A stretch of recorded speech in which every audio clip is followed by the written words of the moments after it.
How did the friendship grow to have each other as a lifelong partner in music? Well, I guess respect would be a definite keyword here.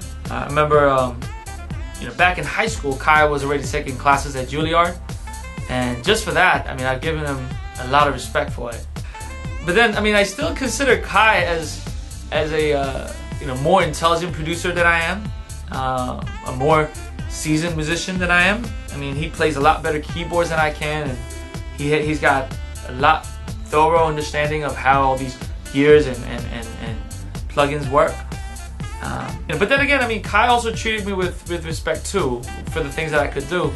So, with that respect going on, we were able to delegate each other's parts, and with that, we also allowed each other, some space. Yeah, I mean, that's I guess the basic setup. Also, Kai and I, we were both good at creating works for each other. I mean, I'm constantly looking for new opportunities to work on music, and Kai does as well. So with that kind of stuff going on, I guess we've strengthened our parts.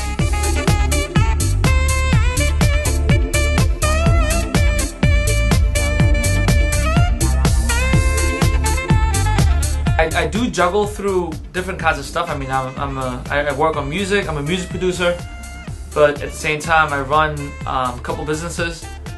Luckily, I managed to finish college and graduate school. Well, I mean, put it this way: I never considered college or education as as something that's going to defer or keep me away from achieve stuff in music. I think it all depends on how you think, but. Also, I was lucky when I was, because when I was growing up, there were a lot of musicians who had more than just a college education. I mean, look at Alicia Keys. I mean, she's got, I think, Columbia education and all that. So it definitely seemed possible when I was growing up, and I never, my parents are also educators, so I never believed that, dumping education for music is a great idea. With what I'm doing now, I guess time management, definitely. But more importantly, the way I can manage time is by knowing what not to do, really. Making myself available and making myself willing to work, much longer hours than most people do. I mean, for instance, I work from, say, 10 to 2 as a business manager, and then from 2 to 10 with my business and education, and then from, say, 11 p.m. till like 3, 4 in the morning, I work on music. So, I mean, that's literally 18 hours, 16, 18 hours a day working. I mean, I do different kinds of stuff. I like it because I guess I'm a person who seeks variety in life, but also, I guess discipline is definitely the key. Even with Kai, I mean, he does just music, but he still managed to work 16, 18, 20 hours sometimes.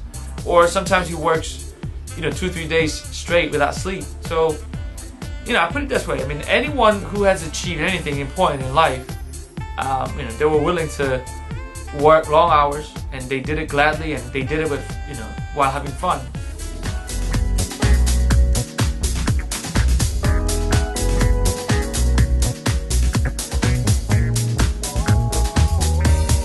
We chose to do Viva Girls because, well, first, the previous band, 12 Girls Band, had already made, good deal of success with it. They had been nominated for 2 Grammys, and, we were certain that, with the members of the group and with the fan base, we would be able to, build even greater success. Kai and I kind of sat down together and we looked at, we studied what worked, really. For years and years, and for decades and decades, Asian musicians seek ways to make it happen in world entertainment industry. But only few have been successful. But then, those few that were successful, majority of them happen to be females, women, and they did it with their distinct heritage. They did it with their distinct music.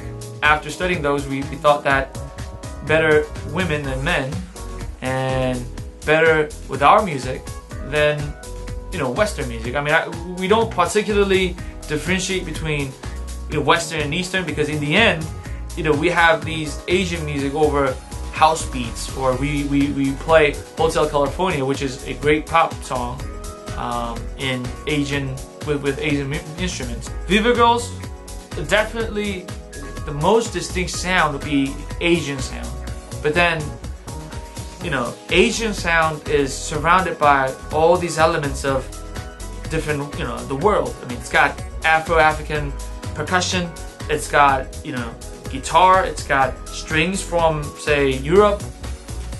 So, you know, that's what world music is. You know, we try to make it distinctively Asian, but then to make it heard, we have to have, it has to be infused with different elements.